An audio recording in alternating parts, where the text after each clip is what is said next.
사실 한 시간 정도는 듣고 말씀을 드려야 이게 충분히 말씀드리는데 시간 관계상 굉장히 좀 빨리 진행을 해야 될 것 같습니다. 조선구마사 얼마 전에 이제 2회 방영을 하고 종영을 해버렸는데 빙산의 일각입니다.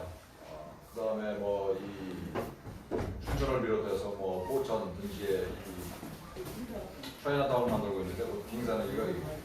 중국 공산당이 이 정신적으로 물질적으로 대한민국을 이미 반 정도는 점령을 했다라는 게 이제 저희들 판단이고 그 중에서 이제 가장 심각한 이 문제가 바로 이 공자학원입니다. 공자학원이 실체를 먼저 말씀드리면 전 세계에 이게 없는 나라가 거의 없어요. 150개 이상의 나라에 500개 이상을 만들었는데 개수로는 미국에 이어서 영국에 이어서 우리가 세계에서 세 번째로 많습니다. 미국 등 각지에서는 이제 공자학원을 다 이제 추방하는 운동이 불이 붙었어요. 그래서 미국은 한때 119개였었는데 작년에 뭐 반 이상이 이 폐쇄를 해가지고 지금 금년 2월 현재 55개밖에 안 남았고 한국이 우리나라 이제 세계에서 최초로 2004년도에 공자학원을 만들었어요. 우리나라에서 세계 최초로. 아시아에서는 제일 많습니다. 태국이 16개, 일본이 15개에 불과한데 우리는 23개나 됩니다. 러시아랄지 독일같이 이 중국 공산당 입장에서 굉장히 중요한 나라에도 20개가 안 돼요. 근데 우리나라에 23개가 있다. 아시아에서 제일 많고 세계에서 세 번째. 공자학원이 뭔지 아주 간단하게 말씀드리면 중국 공산당이 공자를 내세워서 공사주의, 특히 모택동 사상을 우리 아이들한테 주입시키는 그리고 동시에 이제 중국이 지배하는 오늘날의 중국이 얼마나 중국 공산당이 지배하는 오늘날의 중국이 얼마나 문제가 많습니까? 그 많은 문제들을 다 숨기고 중국에 대해서 긍정적인 인식만을 우리 아이들한테 주입시키는 선전 첩보 공작기관입니다. 그리고 통일전선 공작의 거점이기도 하고 이런 구체적인 내용을 앞으로 말씀드리겠습니다. 여기서 우리가 주의할 점이 간과하고 있는 점이 많은 분들이 중국 공산당의 목표가 뭘까 과연 이거를 생각해 보신 분들이 별로 없어요. 그냥 평범한 또 하나의 나라다라고 생각하시는데 공산주의 국가, 특히 중국 공산당은 굉장히 특이한 집단입니다. 이 중국은 당 국가 체제, 이게 바깥에서 하는 말이 아니고 지들이 그렇게 이 국가를 운영을 하고 있습니다. 그러니까 공산당이 국가 위에 군림하고 우리처럼 입법, 사법, 행정이 분리되어 있는 게 아니고 이 모든 걸 공산당이 지배하고 통제하는 그런 시스템입니다. 그러니까 절대 권력을 행사하는 거죠. 중국 공산당이 말 그대로. 그런데 절대 권력은 뭐 다들 아시는 것처럼 절대적으로 부패합니다.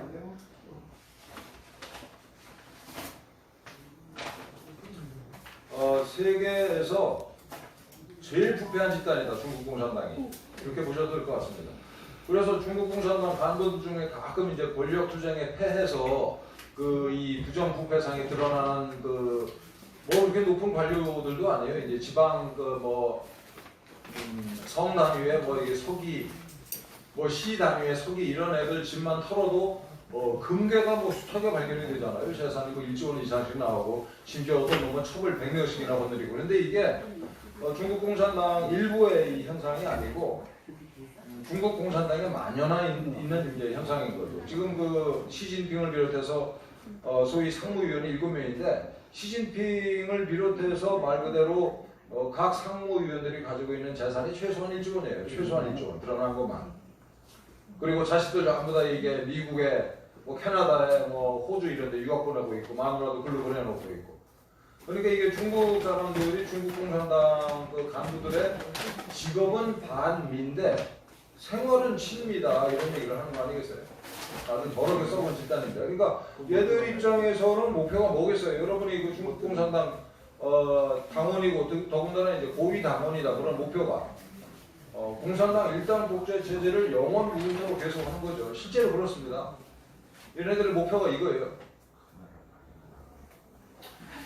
그리고 대외적으로는 세계 제패다. 이거에 농담으로 하는 말이 아니고 실제로 중국 공산당은 세계 제패를 하려고 하고 있어요. 온갖 공작을 하고 있습니다. 실제로. 이게 왜 그러냐면은 첫째는 그 공산주의라는 사상 자체가 자본주의를 무너뜨리겠다라는 거를 목표로 하는 그 이념 체계예요. 중국 공산당의 존립 근거 자체가 자본주의에 대한 투자입니다. 자본주의의 전복. 그걸 빼면은 그 목표를 빼면은 중국 공산당의 존립 근거가 없어져요. 그래서 이 공산주의는 태생적으로 반미를 할 수밖에 없는 거고, 또 하나는 이제 자유민주국가의 존재 자체가 공산당에는 위협인데, 단적인 사례가 이겁니다. 2017년도에 그 중국의 텐센트, 우리나라로 치면 네이버 비슷한 건데, 여기서 이 인공지능 채팅 프로그램을 만들어가지고 이제 선을 보였어요. 그래가지고 자랑스럽게 이 인공지능한테 물어봤습니다. 너는 꿈이 뭐니? 그랬더니만 놀랍게도 중국으로 이민 가는 거야. 놀랍지 않습니까? 이게 중국 사람들의 진심인 거죠. 그 중국 공산당에 대해서 뭐라고 좀 칭찬 좀 해다오 그랬더니만, 야, 그렇게 이 부패하고 썩어 빠지고 무능한 집단에 대해서 내가 어떻게 칭찬을 하냐. 인공지능이 이렇게 답변을 했어요. 이게 인공지능이 혼자 머리를 굴려서 이런 답변이 나온 게 아니고, 이 중국의 그 온라인 상에 떠도는 중국 사람들의 온갖 얘기들을 그게 이제 빅데이터인 거죠. 이 빅데이터를 인공지능이 종합한 결론이 그거예요. 중국 공산당은 더 이상 썩을 수 없을 정도로 썩었고 무능하고 부패한 집단이다 라는 게 중국 사람들의 생각인 거예요.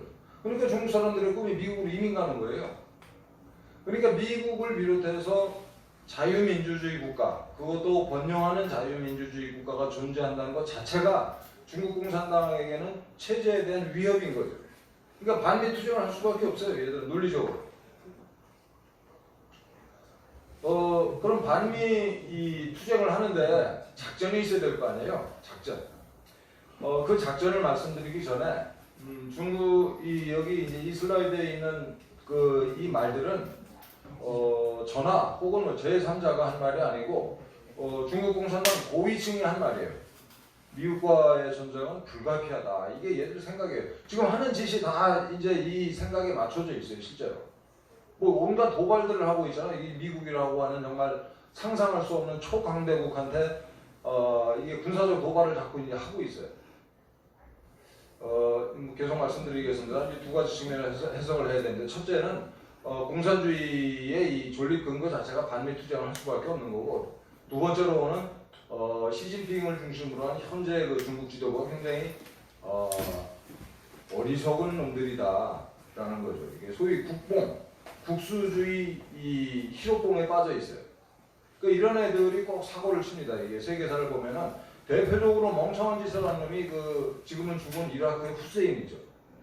아니 후세인 이라크 정도의 국력을 가지고 어떻게 쿠웨이트를 쳐들어가냐고요, 도대체가. 지금 이해할 수가 없잖아요. 그런데 그 짓을 했어요.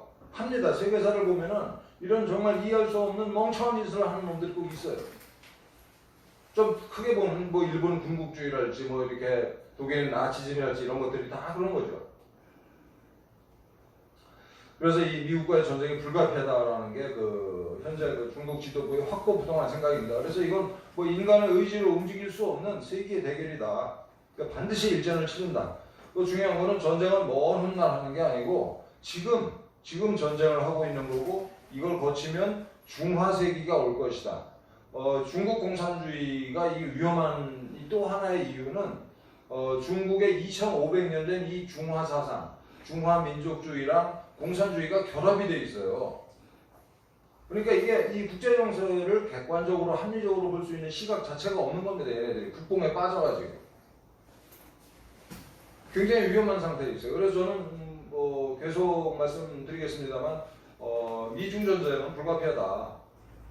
미중 전쟁을 막을 수 있는 방법이 하나 있습니다. 이게 중국 공산당 내부에서 쿠데타가 일어나가지고 시진핑 땅을 제거해버리면, 그리고 나서 시진핑이 추진했던 여러 정책들, 예를 들어서 남중국해 일대를 억지로 집을 땅으로 만드는 작업이랄지, 위구르에 대한 그 악랄한 탄압이랄지, 뭐 이런 것들을 전부 다 이제 철회하는 거죠. 그런 정책들을.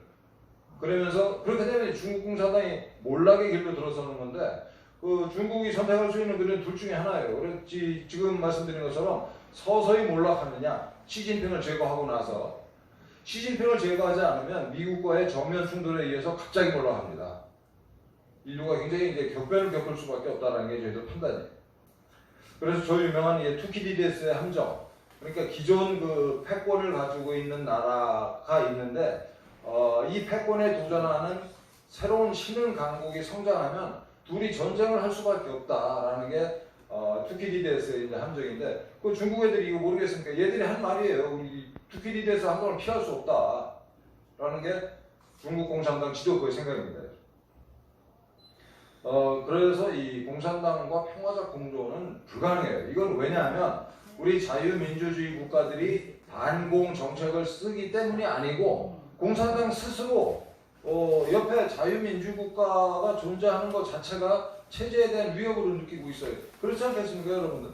지금 만약에 이 지구상에 북한과 남한 두 나라만 있다고 한번 상상을 해보세요.